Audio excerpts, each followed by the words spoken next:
So I chose to come to Germany, and that was my first time out of the country ever. We quit our jobs, and then we sold all of our stuff that we owned, and we're like, let's go. How was it for you learning German? Was that a difficult process?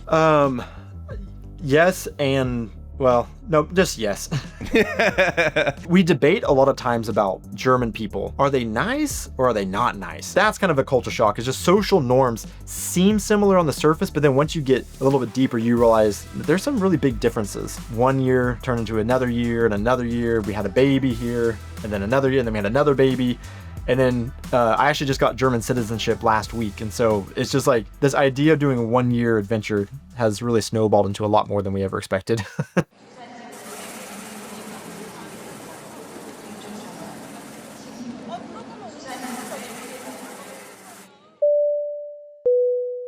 Hey, really good to meet you. Donnie, right?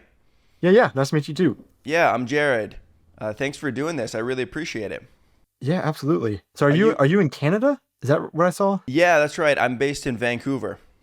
Oh, cool. Awesome. Yeah, I'm from Calgary originally. I don't know if you know Calgary, but I moved here just under 2 years ago, something like that, to Vancouver. So Okay. Yeah. No, I mean, I think I only know Calgary from Cool Runnings, watching Cool Runnings growing up and them talking about the Olympic Games in Calgary, wasn't it? yeah, like in the 80s, they had the Winter Olympics. Yeah, sometimes like hockey fans from the U.S. will know the Calgary Flames. Oh, yeah.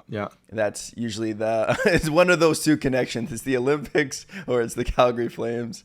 Yeah. Not a super well known city internationally. It's like 1 million people, Western Canada, basically across the border from Montana. And yeah, that's about it. But yeah, I'm here in the West Coast now and really enjoying it. Vancouver's a beautiful city. I would love to take it back to the beginning and just kind of hear like your origin story a little bit. Where are you guys originally from? Where did you grow up? Yeah, we're originally from Oklahoma. So we're from like the central part of Oklahoma. So growing up in Oklahoma, like, I mean, it seems like your life now is so different than life, in Oklahoma. Like you're across the pond, Did you grow up with an international lifestyle? Or is that something that kind of came later? No, I didn't at all.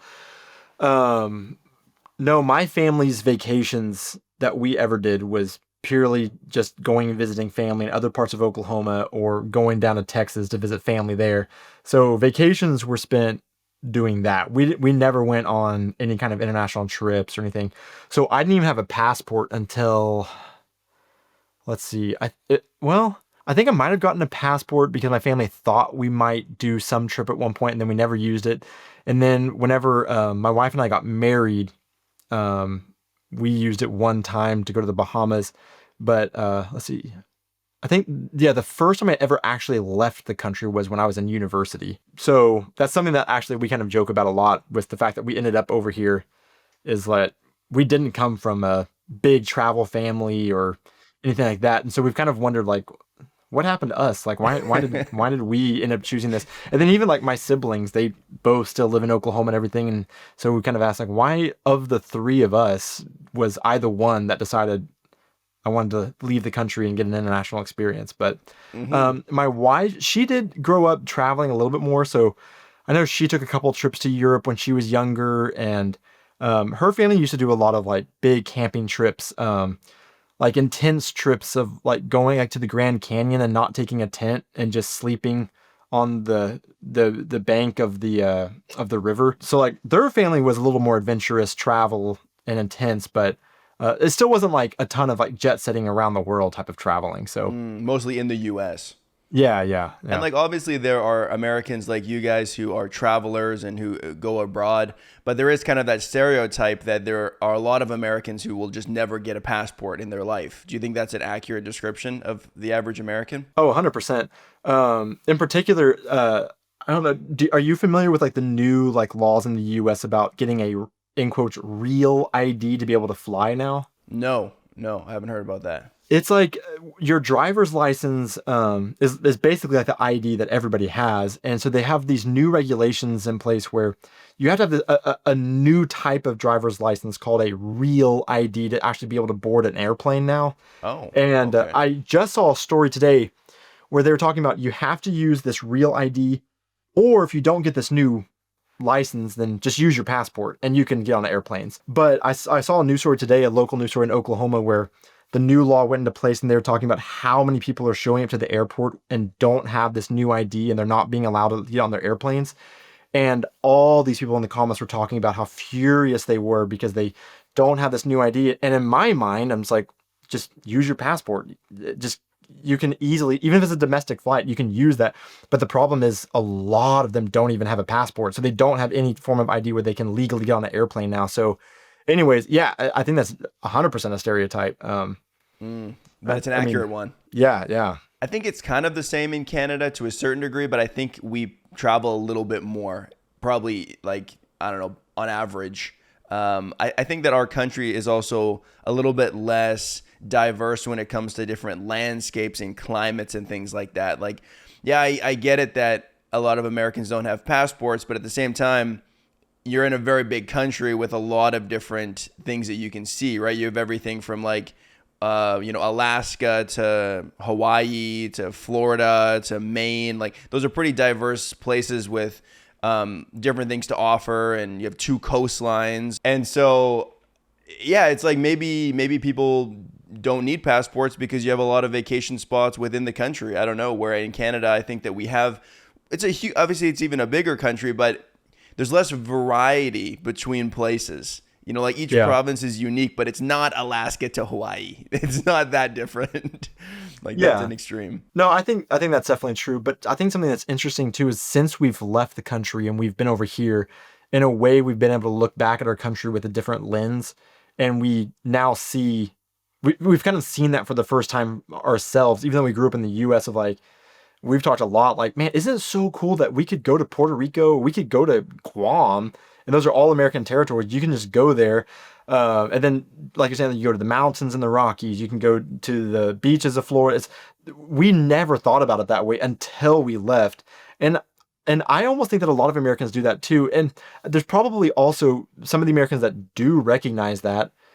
You still have that element of like, well, I live here, so I'll get to that eventually. And so you don't really get out. So I think there's a lot of people that still, even with all that access, is like my family, where you still don't go and see that stuff because it's like, it's always there. You can always go and see it. Or the other factor is in the US, you have so limited amount of vacation time a year, like that the precious 10 days of vacation that you are given, if you're lucky to get that, you're going to use that to go see family, something like that. So yeah, you do have access to a lot of stuff and you could, but even still, I think a lot of people still don't. I mean, the perception that I have of the U.S. as well is that each state is like a little bit more independent in comparison to the other states. Like there's a separate government, and there could even be different laws and things like that. Yeah. And it does seem like they're pretty self-contained. So would you say that the average American also might just stay in their home state? I don't. I mean, possibly. I do think I've seen some statistics out there that Americans, we move a lot, and we do move out of state a lot. I think that might depend on the state that you're from. And it might be a generational difference too.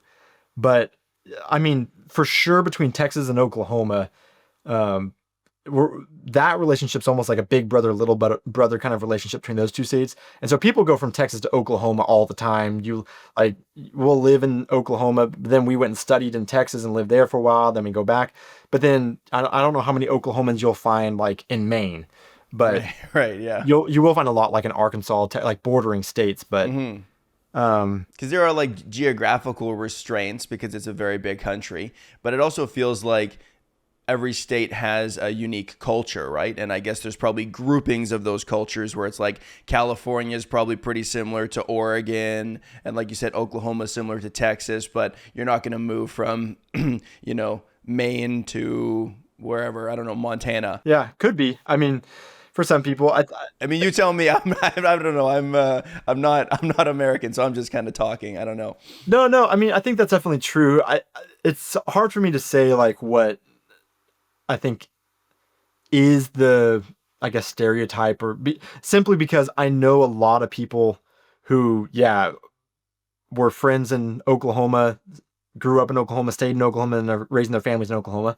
But on the other hand, I do have some friends that live in LA now, or like my brother-in-law moved up to Washington State, and then now he's moving to Colorado. So it's like I know kind of a mix of both. Right. But then on the other hand, like my own grandparents, I had a grandpa who they were farm folk and grew up on a farm, worked out in the country. And towards the end of my grandpa's life, I asked him, because he was talking about my traveling, and he was asking me like, why do you do that? Like, what drives you? Because I don't get it. Because he just like, you just need to have your farm and you stay on your farm, and that's your own little piece of heaven in his mind. And I was like, really, there's no, like, there's nothing calling you out that you want to go see. And he's like, well, I guess if there's one thing that I'd like to see, it would be, I'd like to see the hillbillies in Kentucky to see if they're different than us as hillbillies. And I was like, that's your one thing that you want to see them? So it's like, I see people that travel, that go to California. Then I have like family that are just like, nah, you just get your farm and you just stay here. And Yeah, so that was I don't his know. life. It's kind of a mixed bag, I guess, in my own community. That was the farthest land that he was picturing. Is like, wow, can you imagine way out there in Kentucky? I mean, that must be a different world. Can't imagine. Yeah. Yeah, of course there are extremes in every country, right? There isn't a stereotype that applies to every single person. And, I grew up in a very small town, and it wasn't unusual for people not to travel either, right? I have lots of friends that got their passports at 25.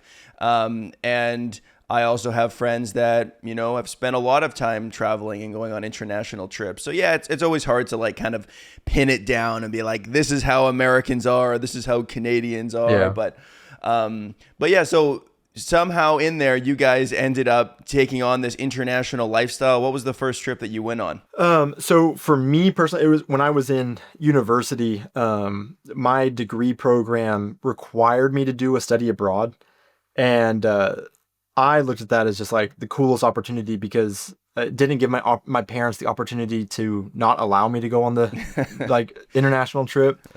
And so with my degree program, I had the choice between going to Spain, Italy, or Germany. And the Spain and Italy trip, all the students would live like in a dormitory at a university. And in Germany, you would live with a German family. And for me, that really seemed like a opportunity that I would never get any other way. I mean, you could say in Airbnbs, I guess, and like, maybe stay in a home with somebody who's a local, but that just really spoke to me. And so I chose to come to Germany. And that was my first time out of the country ever. And so then I lived with this German family, and that study abroad program was only like a 5-week program. It wasn't that long, but to me, who had never left the country, much less really even left the South of the United States, like it was a huge deal. And that was the moment where I loved everything about that experience. And that was the moment where I just thought, like, in my head, my original plan was like everybody else that I knew, graduate, get a job, buy a house, get married, and then start my life, I guess.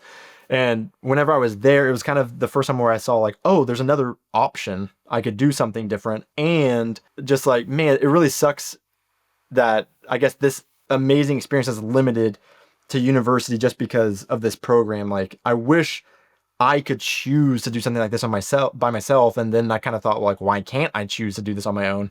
And so it's like that seed was kind of planted on that first trip of like wanting to, I guess it was a mix of wanting to get out and explore specifically Germany more, because I kind of grew an attachment to it, but also almost like a desire to, I guess, take life into my own hands and do what I want with it rather than following the formula that I thought I was supposed to do. Yeah, like sometimes you don't realize exactly what you want until you see an example of it.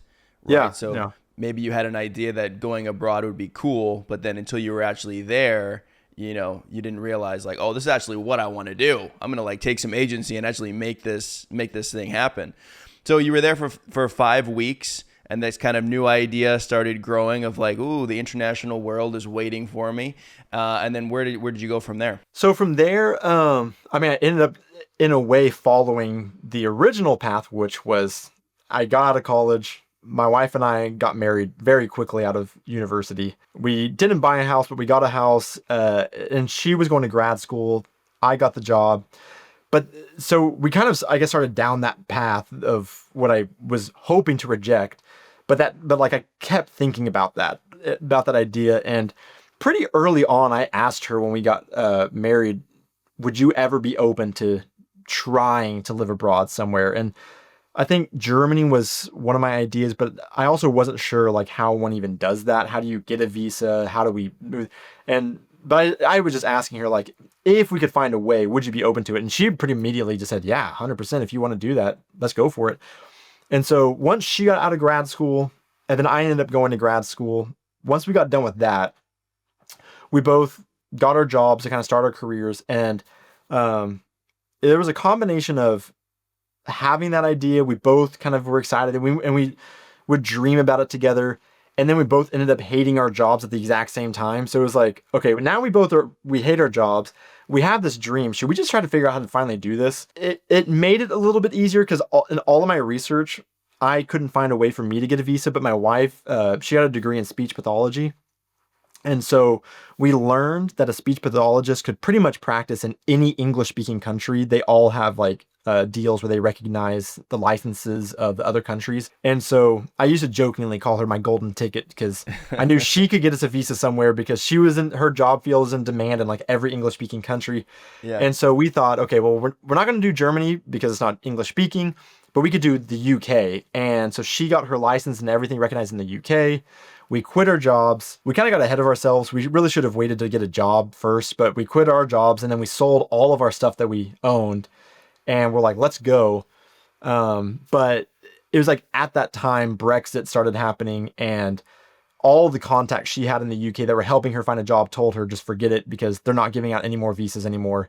And so now we were kind of like, I mean, we've sold all of our stuff. We don't have a job. And we thought, okay, well, we can't live anywhere because we can't figure out how to get a visa. So let's just travel for like, let's take a gap year and just travel.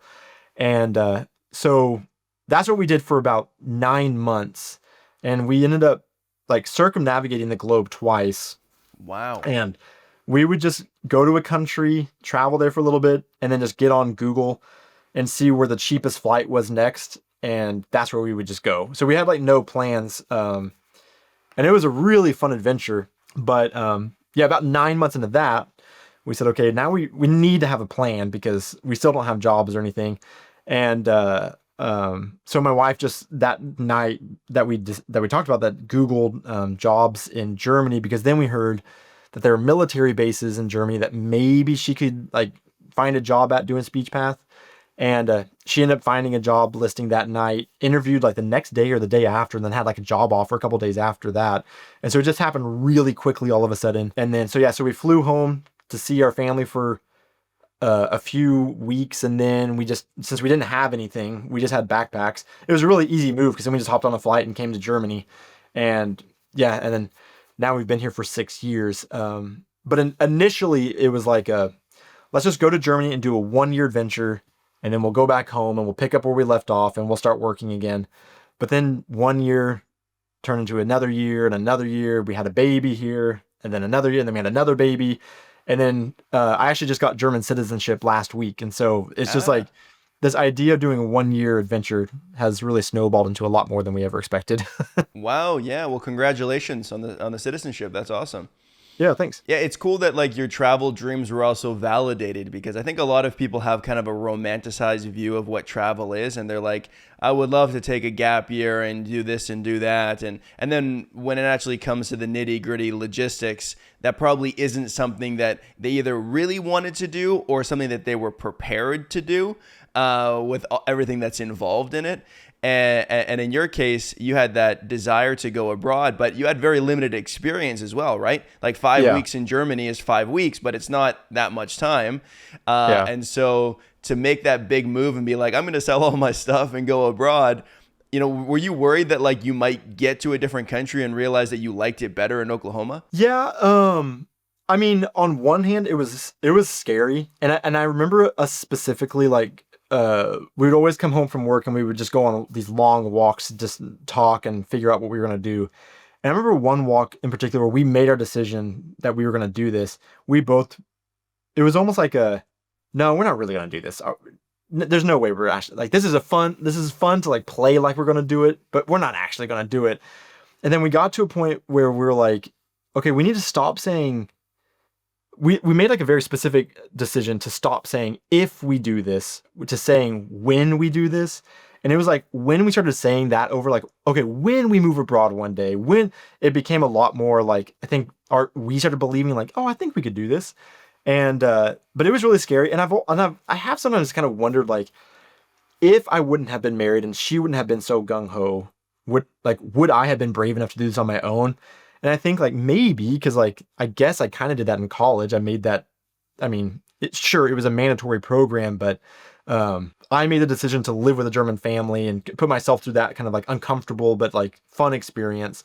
So I think maybe, but it definitely helped that I had a partner that, like, when I said, let's do this, she was able to, I guess, kind of hold me to it, and I was able to hold her to it. And we both kind of just tiptoed to that edge where we both just jumped off. And, and then in terms of like being scared about going back to Oklahoma, I don't think that necessarily was a fear, because that was the plan. Our plan was to go abroad for 1 year, have the fun adventure, have a fun experience. But then I think still there was an element of like, I mean, at some point we're going to have to go back to reality and we'll have to go back to work. So that kind of was the idea. And we never knew that whenever we would go abroad that I think we would fall in love with it enough, or that it would even be possible to be able to stay as long as we have. This has all just been kind of happenstance, I guess you could say. How many countries did you visit in the 9-month like gap year? Let's see. We went, I want to say it was like 20 something countries. Because I've been to, I think, like 44 or 45 countries now. And I think about 20 of those were when we were traveling. We planned out like the first 2 months because we knew we were starting in Asia. We had we had a connection in Japan, excuse me, that we were going to stay with. So we had to kind of give them an idea of when we would be there. And we also went to China, and we had to get a visa to go to China. And so we had to plan that ahead. And then it was from there on, it was just, hey, where's the next cheap flight? Where's the next cheap flight?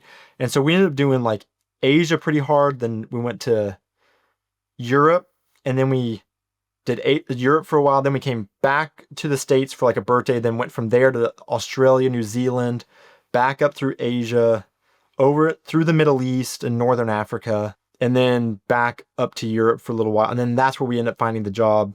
We were in Greece at the time, back to the States, and then back to Europe. So we did Asia like twice, the South Pacific, the Middle East, Northern Africa, and Europe. So pretty much we just never made it to South America. It's kind of where we didn't get to. Everywhere but basically. Yeah, pretty much. Yeah. So like your original plan, your original dream was with Germany, right? After the exchange that you did there, that's what the image you had in your mind was, Germany. And then is that accurate? Or was there other countries that were also kind of like, this could be cool too? Yeah, no, I think it was mostly Germany. Germany was kind of like, because I had the personal connection to it, I had like this German family that I lived with that I kept in contact with. Shortly after we got married too, there was one point where we did do a trip to the UK. And so that was like, we had a really great time on that little trip. And then whenever we found out that my wife's speech path license could be recognized in the UK, then a dream kind of like, well, the UK could be a really fun trip too. But I think you're accurate to say that Germany was the original kind of like goal. Yeah. And then you went on this huge trip to all these different countries and different continents. And at the end, you actually ended up in Germany after everything. Is that just like, you said that there was a lot of happenstance involved, maybe some, motivation to, find a job, and maybe there was something like that in Germany, or like what? I'm just trying to, I guess, figure out like why Germany after visiting all of these different countries. What stood out about Germany? What drew you in there particularly after your trip? Yeah. I would say a big portion of it was the personal connection that I had already had with it. So all of the other countries we visited, there was a lot of amazing experiences. And there was, I would say, very few, if any, countries that we left thinking, oh, I don't like that country. We had a great experience in like so many of them. And we try to make some personal connections in different ones. I did say whenever we got done with that trip, Okay, so before the original goal was Germany, the UK kind of became like an option. But then after we visited all those countries, I told my wife that like I could definitely see myself now living in Australia, Japan, or what was the other one that I said? There was one more. But Australia and Japan, I remember those two specifically being like, I could definitely see myself living in those. And she was not on board with either of those because she was like, just in particular, the flight from Australia to the US being like 14 plus hours or whatever. She's like, just being that far away from family would just be next to impossible. Like if an emergency happened, she wanted to be able to hop on a flight and be there somewhat faster than that. And so I was okay with that. Japan, I think for her was just a little bit we both love the country and we dream about going back. It was a little bit of just like that culture would be just really throwing ourselves in the deep end of a brand new experience and culture, which would be amazing in some ways, but also like um just Germany being a Western culture, there's some comforts there that we're kind of like, okay, we know how some things happen or work around here, and there was a little bit more hope of learning the language versus learning a whole new characters and everything. I think was an element, but then there also so it was the personal connection that I already had, and then also the other big thing was just that she happened to find a job here, so it was kind of those two factors that's like, well, this is great because I have this connection. You found a job there. Let's just do it. I think if we would have found an opportunity in the UK and they would have given us a visa, we would have done that. Um, at some point, it was just kind of, we just want to live in a foreign country, kind of, and one that we enjoy. And we feel some kind of connection to, but Sure. I mean, and 6 years later, if you're still there, that means that you made, the right choice. Obviously there's something there for you. What was it? You said that, Germany being a Western country, it's maybe not quite as much of a stretch coming from the US and moving there culturally speaking, linguistically speaking. Was it, did you guys experience culture shock though? Like when you first moved there, were there some things that surprised you, some differences? yeah, definitely. I've said a lot of times too that like Germany's kind of interesting because the culture is so similar to the US. You can almost get, I guess, sucked into the idea that like, oh, this is just the same thing as the US, but then something will happen and you'll kind of like, oh crap, no, this is different. And I think we like the culture itself, like Germans, we debate a lot of times about like German people. Are they nice or are they not nice? Because like uh they're just, it's just there's a lot of similarities in how we interact, like in terms of like when you meet a German, you shake a hand, you don't do the cheek kissing thing. Well, I was already used to doing that in Oklahoma. We only shake hands too, right?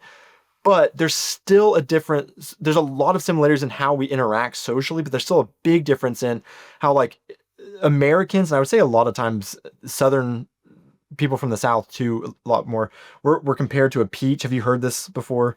I That don't think so. so yeah, we're compared to like as a peach where we have a really soft outside where you can get to know us pretty easily and we can have a big social circle because we're open, we're willing to talk and make small talk, but we have a really hard inner core and pit. And to break inside of that is really difficult. So we have a lot of superficial friends. And as the seasons change, like you go to university, you have university friends, but then when you leave university, you're probably going to lose most of those friends because they didn't crack that inner core, right? But you'll have friends from like when you're a child who made it in that inner core and you're going to be friends forever. But Germans are a lot of times equated to a coconut where they have a really hard outer shell and it's really hard to crack that. So socially, I'll walk up and I'll shake hands. Okay, this is what I'm used to, but you can't make a connection because they almost have like a guard up and you have to really work hard to finally crack that. But once you crack that, they say there's a soft inside and they're really friendly, helpful, sweet people. And also once you get inside that, you almost can't get out because that hard shell. And so if you can crack that shell with a German, you're in. So that's where like that was kind of a culture shock of, gosh, it's really hard. Like you guys won't make small talk with me. I can't get like you to do things like hang out, this and that. But once you're in, I mean, you're in. And we had friends that we were friends with for, man, like 7 or 8 months. and they were Germans. We finally cracked that shell and we were friends with them. And now they've moved and we haven't been near them for like 5 years, but they're constantly calling and texting. And when they come back in town, they're still coming to see us and everything. So that's kind of a culture shock. It's just social norms seem similar on the surface, but then once you get a little bit deeper, you realize that there's some really big differences. Yeah, and I think that coming from North America as well, a lot of people have German heritage, right? Mm-hmm. German families. My family is all German on both sides, and so I went to Germany one time for it was also an exchange program for about the same amount of time that you did on your first trip. It was like 4 or 5 weeks. And I also had Oh, that cool. assumption that like, oh yeah, I'm just gonna blend in. I mean, I know how this works. And then I got there and I was like, oh, okay. I mean, people look like me, but they don't act like me.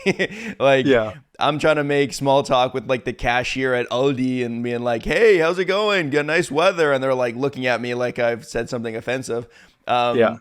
And yeah, it was that was a bit of a shock to me. And I think it also worked against me because I wasn't there long enough to break through the coconut, right? So I had no Yeah. hope of making any friends in 4 weeks.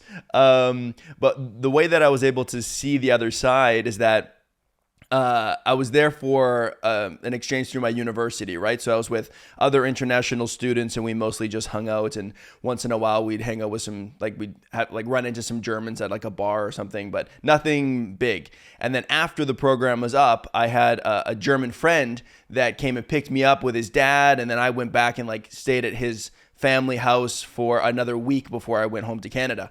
And so then when I went to their place, I was in like an established community that they had lived in for like, 50 years or whatever. And I was getting these secondhand friends. So I was hanging out with him and his like high school buddies and his parents' friends from the community.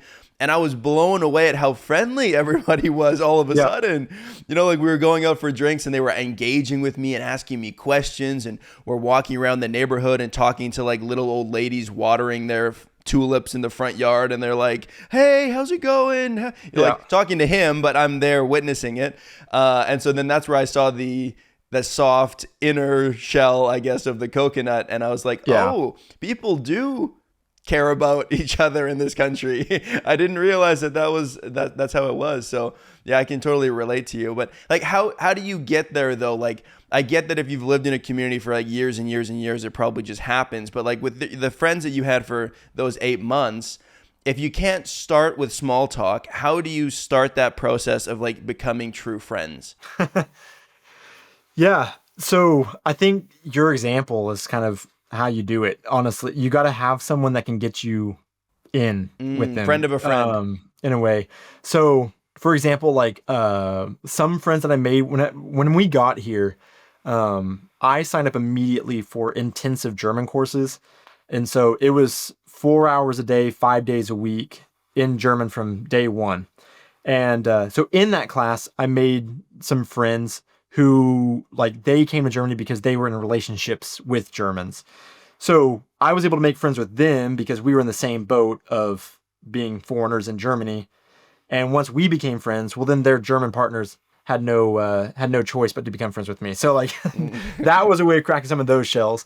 Okay. But also Germany is kind of interesting. I don't know how it is in Canada, but like in the US, like I feel like it's like a 1950s thing that people were in like social clubs like the Lions Club or the Freemasons or whatever. But that, in my mind, that's like in the US, the 1950s, people did that kind of stuff.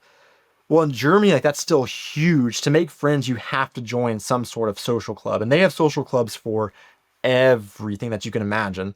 And so once you join those, I mean, you're all coming together because you have some kind of, I mean, in a way that's kind of like anywhere. If you have a common interest, that's where you start, and you guys go to these social clubs and you hang out. Like for me, I'm in a band, and so we all have the interest in the music that we're playing, but then it just kind of develops from there. But I mean, besides that, it's really difficult, to be honest. Sure. Germans kind of have a stereotype too of like, whereas Americans, we move a lot in our lifetime, Germans don't. Germans have statistically just kind of stay in their hometown where they're from. They might go somewhere abroad, then they'll come back to where they're from and they stay there. And so all the friends they made in kindergarten are their friends for life. And to get in those clubs or in those social circles is really difficult because in their mind, they're like, I have my friends. And again, Germans don't need that. They don't have that soft outer core. So they don't have a need for a big social circle. They just have these tight knit friends. And so to crack a German, I don't know how else to say it besides like from a raw standpoint, I don't know how you do that. To be honest, I still don't know how you do that. Right. Yeah. Like just on the street. Yeah.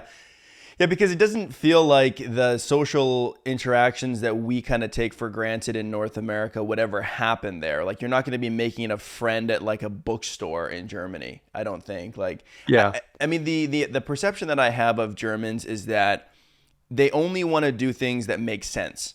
And why would you talk to someone that you don't have anything in common with, or someone that you're probably not going to see again? Like, what's the point? It's like a waste of time for both parties. And I remember telling this to somebody, I can't remember who it was, but I was saying like, yeah, I would go to the grocery store and it was clear that no one wanted to chat. And they said, well, I mean, they would do that if it made sense in the situation. The chat that they don't want to have in the grocery store is, hey, how's it going? You know, like, nice, the sun is shining today, because that doesn't mean anything. What they want is if you went up to someone and you were both buying the same loaf of bread and you go, man, inflation, hey, it's like, look at the price of this, it's up €2 or whatever, then they might engage with you because now you've created a common ground that you can both stand on, where it's like, we're both buying the same bread, you might care about the price because I care about the price, and then you're off to the races.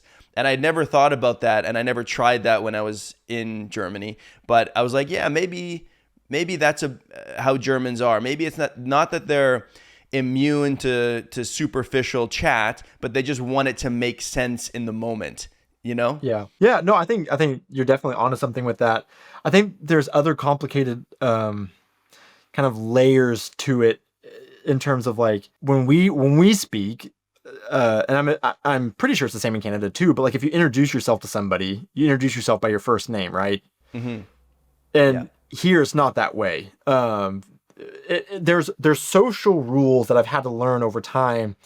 Like there's like we have neighbors here. If I was in the US, we'd be first name basis, we'd be, you know, just casual. But I have neighbors that I've had for years, but I have to call her, you know, them the equivalent sir or Mr. or Mrs. and last name. We're Mm. not on first name basis. And then there's like social rules of like, well, but if you're hiking and you're in nature, then it doesn't matter and you can be on first name basis. And so there's like these weird like social rules and layers that you have to kind of learn and understand. Mm. Where we live kind of, I guess, to Germans, we live like kind of in the boonies where there's just a bunch of the equivalent of like Southern country hicks, I guess you could kind of say. Like, and I don't say that in a derogatory form. I'm just saying like we live way out in the country, is what I'm trying to say. Sure. Yeah. And here people are a little bit more friendly and they're a little bit quicker at times to use first name basis. Otherwise, they do prefer a lot of times to use last names and formal ways of addressing each other and not informal to kind of keep some distance too. And so there's just differences like that too, that trying to make connections, learning those social rules, you know, and sure, because I'm a foreigner, when I speak German, even now I'm technically fluent. I speak with such a strong accent. They all know I'm not a German. I'm not fooling anybody. So they have some grace if I fumble on some of those social rules, Mm. but still there's just a distance that they like to keep that like for Americans we just don't have out of the gate because we're immediately on first name basis a lot of times. And those cultural norms, it's interesting how they get baked into the language itself, right? Like, because German has the Siezen and Duzen, right? Where Yeah. it's like the formal, I mean, what would that be? Just like the formal way of speaking versus the informal way. And at some point in your German friendship or relationship, you'd have to decide when to give up the formal speech and become more colloquial with people, right? Yeah. Don't they say duzen wir uns or something like that? Duzen wir uns, like let's speak Yeah. informally. And so that's something that as English speakers from any country, we don't really have a kind of an association or an understanding of that because it doesn't exist in our language. We just don't have that. We are in the minority. Most languages do have some kind of formal speech, but we just don't. And so that's going to be harder for us. How was it for you learning German? Was that a difficult process? Yes, and Well, no, just yes. I was gonna say Just yes yes. and no, but no, it's been difficult Yeah. for multiple reasons. On one hand, like for us, we all learn Spanish from basically elementary school through middle and high school. But the way that it's taught, I can't speak for the entire U.S., but I am pretty sure, like in most of the U.S., it's just not taught effectively, and so we never really learn it. And so, like you saying that English is kind of unique in not having a formal and informal way of speaking to each other, it's like I had no idea how languages worked. I just assumed that a foreign language is just translating our words and that's it. And so when I started learning German, that was my first experience truly learning a foreign language. I mean, I guess Spanish, a lot of the grammatical rules are fairly similar to English, whereas German is like, oh, I have to learn how to translate each one of these words and restructure my sentence to make sense for the German speaker. And then, oh, there's all these cases and there's formal, and there's informal. So that all was a shock for me. And maybe for a lot of people who actually have foreign language experience, they would say like, well, no, duh. Like, of course that's how, but I had no concept of that. And so that was kind of a difficult hurdle to get over. I will say I'm very thankful for the way that I did it, doing intensive courses from the get go, and in German from day one, because that really got rid of a lot of the, I guess, crutch of, hey, I got a question. Can I just ask you in English because it's easier? It's like I wasn't allowed to do that. And so it forced me to really speak it. And then on top of that, in the courses that I was in, they were a lot of like refugees and people that were coming from all around the world in my classes. I think in my courses, I would have students from like 12 to 15 different countries in one class. And I remember like the first day I came into class, I sat down and I was just talking. I was like, hey, where are you from? Where are you from? And I turned to one guy, hey, where are you from? And he just like, no English. And I was like, oh crap. And then I realized half the class didn't speak any English either. And that was another ignorant thing of me, just assuming, well, most of the world has some grasp on English. And it's like, that wasn't the case, of course. And so then German kind of took on a new, I guess, life for me. And I wasn't just learning the language so I could speak with like Germans, but I was learning it because it became my common language with a lot of my other students in my class. And it was the only way that we were able to communicate. Um, so in a way, I guess I was almost going to say no because that made it easier in quotes because I was forced to use it that way. But because of my lack of any kind of language knowledge, it was really difficult. And German itself um, is a difficult language to learn. I know there's more difficult languages out there than German, but it's a pretty difficult one to learn. And so now I feel like my biggest struggle is just confidence, just getting the confidence to look stupid speaking sometimes and saying, I know I'm going to look stupid and just accepting that. Um, that's what I was saying. Like, I still like, I have a C1 certificate saying that I'm C1 and to a lot of people's standards, maybe not everybody's that's should be fluent, but it's still the confidence that I really struggle with now and just actually doing it. It's a vulnerable thing, isn't it, to speak another language? You really have to Yeah. like let go of your ego. There's no way that those two, like, you can't maintain your ego in your native language in a foreign language for very long because you just realize, like, I'm not quite as charismatic when I'm speaking a language that isn't my own, and I lose some of my personality in that and stuff. But I mean, C1 is a very, very high level. I mean, C2 is like native, right? And so, yeah, it sounds like you speak German very well. I mean, 6 years in, do you use more English or more German in your day-to-day life? So we're in a unique situation where we live in Germany, there's actually 50 to 60,000 Americans that live in our area. There's a huge NATO base nearby. It's Ramstein Air Base. And so the area that we live is extremely used to massive loads of Americans living in the area who come here for the military sends them here for like 3 years. And so they all learn Hallo, Auf Wiedersehen, Tschüss, and then that's it. But they all will try it. And so the Germans here are used to like, okay, you said hello, now let's just speak English. Like let's just move on. And so in a way, the area that we live in has made it very difficult to learn too because, like I said, I can speak it, but my accent is still so strong. They hear my accent and they assume, oh, you're like the other 50,000 Americans here who speak the basics. So they're always kind of like, let's just speak. And so like anytime now where I go into a restaurant or a shop and I speak German and they continue in German, that's like a little moment of pride because like, okay, again, I know I haven't fooled you, but you at least recognize enough that like I've said things close enough to like sounding proper, and my grammar is good enough that like you've said, okay, yeah, he speaks German. And so I definitely have reached a point where that happens a lot more than it used to, but still the area that we live in has made it very difficult. So I jokingly say now Tuesday nights is when my social club meets, and they're all Germans. I speak German on Tuesday nights, and the rest of my week I speak English. I'm self-employed too, so I work at home. So I'm not speaking to Germans in my day-to-day life. We speak English at home, of course. My boys, I try to speak German with them, but they hate it. They always just ask me to speak German to them. And even our midwife that helped us whenever we had our boys, she stopped me one day and she was like, do not speak German to your boys because they will only learn really bad pronunciation. And I was like, okay, I'll note that. But so yeah, in my day-to-day life, I speak German. A lot of it it doesn't go much deeper than the ordering at a restaurant, ordering at the butcher, things like that. Except for like, yeah, on Tuesday nights when I have my social club and I am actually like conversational with everybody. So yeah, the area doesn't help. Does your wife speak German as well? She understands a lot, but speaking it is just not quite there yet. Yeah. Does that kind of create a bit of a divide in your social circles? Like if you have German friends, like maybe some of your friends that you meet up with on Tuesday, and then you want to hang out and have a few beers at the house, is there an awkwardness of like which language should we be speaking to include everybody? Yeah, I feel like there have been those moments for sure. Most of a lot of Europe, Western Europe, and then especially like Germany, most Germans have a pretty good grasp on English. And so a lot of people just kind of default like, well, let's just speak English because we know everybody understands English whenever we're socially hanging out. But yeah, we do have some friends that I've met that don't speak great English and they're German.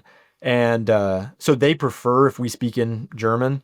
And then there are times where, yeah, my wife is kind of left out, I guess, in that conversation. And then we try to do some English, and I used to not like that because I felt like it created kind of like an awkward, like, okay, every time we got together, it's like, oh, are we going to speak German or are we going to speak English? And then there kind of just got to be a point where it's like, nah, just going to accept the awkwardness and we'll just balance in between. And sometimes like, I can express myself obviously much better in English since it's my native language. And I know a lot of times for a lot of people, it's easier to understand. And like you can read it or you can hear it, but then speaking it is kind of the difficult part. And so there are times too with some of those friends where it's like they'll speak German to me and it's easier for me to say it in English and I know they'll understand it and then they'll respond in German. And we'll kind of go that way sometimes too, where we know each other's understanding each other, but we also understand that you express yourself better in your language. So yeah, you lean into the things that you're like stronger in, right? Like I'll speak the language that's my own, and then I can understand, what you're saying when you're speaking your language. I did have experiences like that in Germany where not a ton, but sometimes I made a rule for myself before I went on the exchange program that I would only speak German with German people. That's because I really wanted to improve my language abilities. And so I would do that and I would really stick to that. And I remember there was this one guy that lived in the same building and I would do that. I would just speak German with him. He was a German guy and he would only respond in English. And I kind of like took a little bit of offense to it, I think, because I was like what you were saying, where sometimes you get the impression that they don't think your German is good enough for the conversation, or they're like, you don't really know that much, just like speak English. But I was like, I made this rule that I'm only going to speak German. So like, hey, here we are, man. Like, I don't know what to tell you, but I'm only speaking German. And so we just did that for like a month. It was just like, he would speak English, I would speak German, and we would just do that. And I was like, yeah, whatever works. You can't control what language other people speak, right? So it's just like, just do you. And I knew that he was going to understand me if I spoke German, and so we just did that. But yeah, there's unique challenges to learning a language that has a high level of like English proficiency in the country. I think like when I went to Colombia, because I lived in Colombia for a few months, it's like 5% of the population speaks English. So like there was no resorting to English, and no one was ever switching to English because no one spoke English. And so that's like, it's nice and that you can get as much practice as you want without having to worry about which language you should be speaking. But it's also Yeah. heavy that like you're just locked in this language now. Like there is no backing out. There's no easy way out. There's no one's helping you translate Yeah. words. Like, and being on the phone was horrible. Like, or like ordering some food for takeout or something was like nerve wracking. Trying to say like the address and get all the numbers right and stuff. And so there's like pros and cons to both, I think. I think you learn more in an environment that has less English, but it also weighs on you a little bit heavier in that there's no way out, right? Yeah, and we've tried to take the mindset of, we know we have that crutch with most people in the area where we could speak English, but also like, especially whenever I made up my mind to try to get German citizenship, it's like, okay, like I am now an immigrant in this country. I mean, I was an immigrant when we arrived, but now that I'm trying to become a German, like we need to speak German. And so I have a lot of those situations exactly like you described, where I'll go into a shop and I'll speak German. They'll hear my accent. They'll start speaking English, and I'm just kind of committed to German, and they're committed to. And I know most of the time they're trying to help me out. They're trying to be nice, Yeah. and so they'll commit to speaking to English, and I'll just stick in German. And then it's like, why are you a German speaking English and I'm an American speaking German? Like, this doesn't make sense right now. But like, we're both in this battle, and we're not going to let down either of us. So that happens a lot. But yeah, but the other element too that I did not expect was the amount of like dialects that Germany has as well. Again, speaking English, I guess I was aware that there are English dialects, but for the most part, I feel like it's like their accent differences. And then sure, in England, they call them, chips rather than French fries. But like, I guess in my mind, I didn't think of that as like a dialect. I just thought of that as like, we just, for whatever reason, have different words for the same thing. But then when I came to Germany, that's where I learned a lot about dialects too. And in the area that we live in, everybody speaks some form of, it's called Pfälzisch, and it's an extremely strong, difficult dialect. I say strong, that kind of sounds like an accent, but it's much more than an accent. And so that's on like Tuesday nights. I say I go and speak German. They all are speaking in the local dialect. There's a few of them, and they all have, some ability, of course, to speak standard German, so that if they need to help me out, they can. But also, like, when you have a room full of local speaking in dialect, I'm not going to ask all of them to switch their language just to help me out. And so that's been the other big battle that I've had is, okay, when I'm outside of the social club, I struggle with getting people just to speak German to me. And then when I'm in the social club, I struggle because they're all speaking in a dialect that I didn't learn. And so now I'm having, it almost feels like I'm learning another language on top of learning German. But that's been fun too, I guess. So that's in southern Germany where they speak the Pfälzisch. So this southwest Germany, but it's very specific to like, so like the state we live in is called Rhineland-Pfalz. And it's just the southern little portion of our state speaks this dialect. It kind of bleeds over into the state next to us, Saarland, and then bleeds a little. But even within that, there's differences. There's a story at one of the first places we lived in. Our landlady grew up in our village, and basically there's two villages next to each other, and the governments of both of those villages kind of joined together so that they could get city status in the country. But there's like a clear piece of farmland that divides our villages. And some of the words they use between those two villages are different because the dialect like is so specific to each village sometimes as well. So anyways, so it's just this small little piece of Southwest Germany. It's not even like Southwest Germany as a whole, because there's a lot of other dialects. I drove an hour away to go to a store one day, and I was just trying to make small talk with the Germans, and I was asking them, so do you guys speak Pfälzisch here as well? She's like, no, Pfälzisch ended like halfway on your journey over here. So just an hour away, it's a completely different dialect already. Wow. I mean, like, I know it's more complicated than just like north and south, but like in my limited experience with Germany, I always associated like the southern part of Germany to be much more like more dialects, I guess, than the north. Because like I was in like near like Bremen, Oldenburg, and up there it's like they call it like the cleanest German is what they say, right? Where it's like there's not a lot of dialect. It's very standard, like normal, like whatever, regular German, I guess. And there's not a lot of dialect influence. Now they have a little bit of influence from like Low German, and sometimes older people would speak that, but like it was very much like just your typical what book German that you would learn in school. And then when I would hear people from the South, like Bayern and stuff, and they were like Servus and like saying stuff like that, I was like, whoa, what do you mean? Like, what is that about? So I always like associated the South with more dialects, but I don't actually know if that's accurate or not. Yeah, so the interesting thing is, so Hanover is where people are supposed to speak the most pure, perfect standard German. But when you look into the history of why that is, because so standard German colloquially is called Hochdeutsch, right? Which is High German, which is geographically the south of Germany.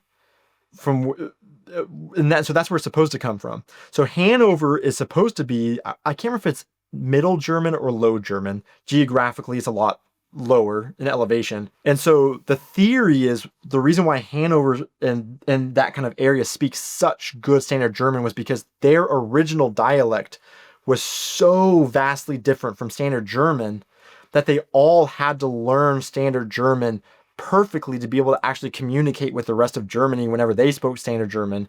And so now they just speak perfect standard German. So it wasn't that their standard German or their dialect is standard German. It's just that their dialect was so far off that they learned standard German perfectly is what it's supposed to be the historical, I guess, theory. And their like original dialect is gone now. Essentially, yeah. And North Germany, like you get up to like, really Low German, so like Plattdeutsch, that you actually, it's not even considered German, and it's not even a dialect of German. It's just its own language now because it's so different. So I definitely, I know like Bavaria, like which in and of itself has multiple different dialects. They have Frankish, Bayerisch, Oberbayerisch, Bayerisch, and there's a bunch of different ones in there. That one kind of gets stereotyped as like the most difficult one to understand because it's such a strong, hard accent. But I think a lot of times even North Germany, they have a lot of things that they say too that's like the rest of the country, you're just not even going to understand it. It's just everybody has their own flavor that they speak that is fun. A big thing there was like moin, moin, Yeah. moin. Like that was their greeting for any time of day. Moin, moin. And so I think that's like a typical like North German thing, but I felt lucky because it was like pretty easy. It was pretty easy to understand. Like the accent was pretty straightforward, I think. And I think a lot of people, when they do come here, they unfortunately don't even get to contact that because as soon as a German knows that you're a foreigner and then you say, I want to speak German, they'll immediately just speak standard German because all Germans speak. And a lot of the dialects are kind of in a way dying off in a lot of areas because it's like, well, why would I learn a dialect? And if I could just speak standard German, all of our media is in standard German and everything. So dialects mostly are taught in the home. And so anyways, yeah, but a lot of foreigners, unfortunately, don't even come in contact with it because most Germans speak standard German. So they'll just speak standard German. Sure. And it's kind of like, yeah, once you get into those inner circles where they all are speaking it, that you're suddenly thrust into the crazy world that's German dialects. Yeah. Would you say that like living in Germany, you enjoy your life more than you did in the US, or how do the two compare? Yeah, that's something that we talk about a lot because we get a lot of people who assume that we left the US because we didn't like it there, or and you come across that a lot when you meet Americans that are living abroad. They left the country, maybe it was political reasons that they didn't like what was going on, so they left, or any number of reasons. But a lot of times it is like I left because I hated it or something like that. But we're kind of in this unique spot, I guess, where it's like we had a fine life. I mean, we didn't like our jobs that we were working, but we had a fine life, and we didn't really have any reason to leave besides we just wanted to kind of have a little bit of adventure. So when I think back on the States, I don't think I would say that I necessarily feel like I had a better life there or a better life here. I think we just a lot of times see the pros and cons to both places. And in a way, we also joke about how we don't feel like we can ever be happy about anywhere we live now because We know the pros that we're going to miss out on. Like if we were to move back to the States, there's a lot of things that we would really miss about life in Germany, and we would kind of be like, bummed out about it.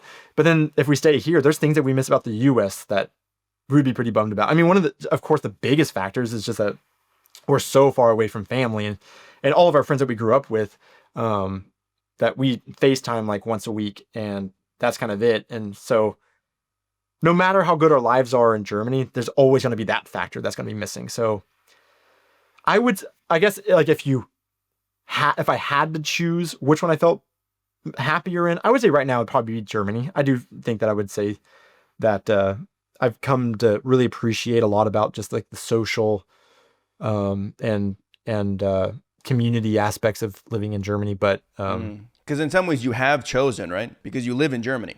You could live in the US as well, right?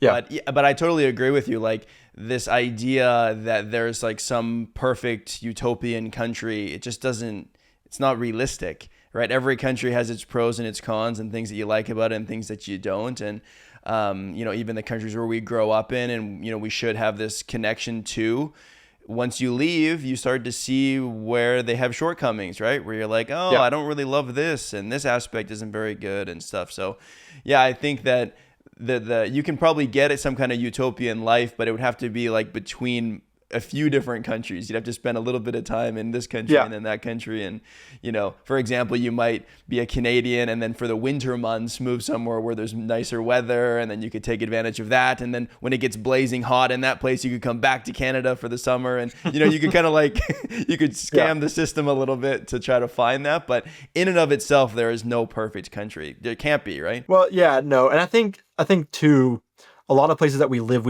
you're kind of living in an echo chamber where a lot of the ideas that you have about where you're living are just kind of, everybody just believes the same things. And so I guess like there are things that like I thought about Oklahoma that's like, you can't beat this because of X, Y, and Z. And then once I get out of it, I'm able to look at it in a different way and go, actually, why did we believe, like, why did I think that was good or whatever? For like kind of a funny example, I guess, is like Oklahoma is kind of like the bullseye target of Tornado Alley.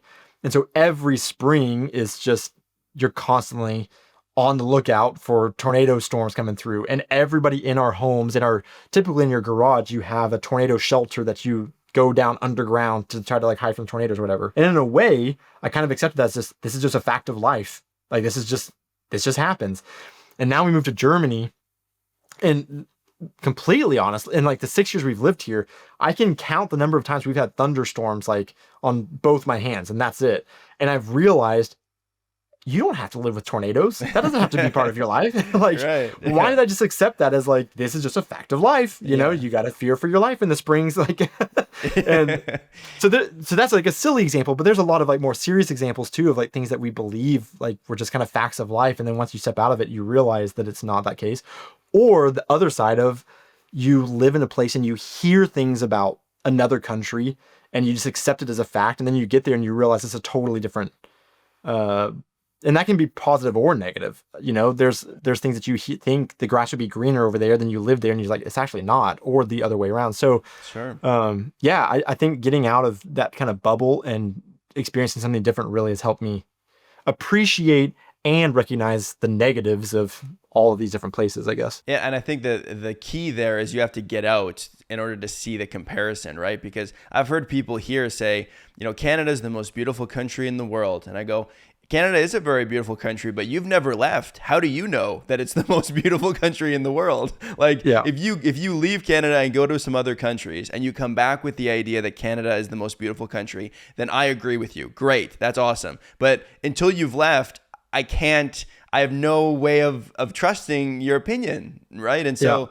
because I know the kind of, like you said, the little echo chambers that we grow up in. And so that's a very important part. You need to have something to compare it to, or what are we talking about? You know what I mean? Like, so. Well, 100%. And a lot of that too, of course, is also so individualistic. Like, I'm speaking from a very privileged place too, where, we didn't have like issues in the US, like, but there are some people that are very unfortunate. Like they may have some really horrible medical problem, and the US like can just destroy them financially because of that. And so, yeah, maybe their lives would be significantly better in Germany because of that particular situation or something. So, I also, for one person, Germany might be a much better country for them to live in than the US, and for someone else the US might be a much better country. It just depends on where you're from. And like I said, I think sometimes I can speak from kind of like a privileged standpoint of just like, yeah, we had a good life and we didn't have any issues. We were just doing this for kind of the adventure of it. Donnie, this has been a really fun conversation. Thank you so much. Yeah, absolutely. I appreciate you having me on to talk about it. Absolutely. I feel like I learned a lot about Germany, and yeah, it's cool. I think we're probably looking at Germany through a similar cultural lens as well, coming from the US and Canada, like where we're pretty close culturally. And so, yeah, it feels like we could kind of compare notes a little bit on Germany, even though you have so much more experience than I do. So anyway, I appreciate your insights.